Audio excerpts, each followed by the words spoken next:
Hi guys, in today's video I'm going to show you how you can remove YouTube channel banner on mobile. So the first step you need to do is to open YouTube, and here I'm going to show you. So let's suppose this is a channel, but you can see that there is no option to remove. You can only change from here, but you cannot remove. So how you can do that?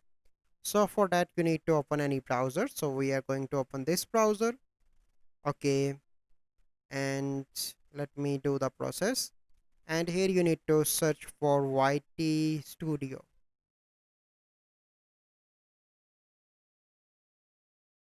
Then you need to click on YT Studio,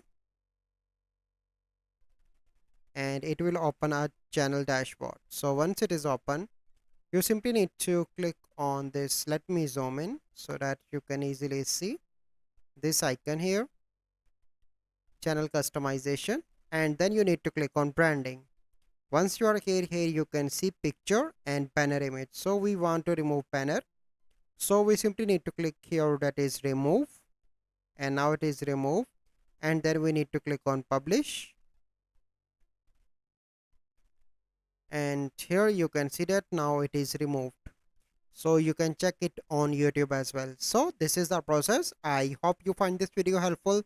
If you find this video helpful, must like this video, subscribe to our YouTube channel for future videos. We'll see you in the next video. Thank you. Have a good day.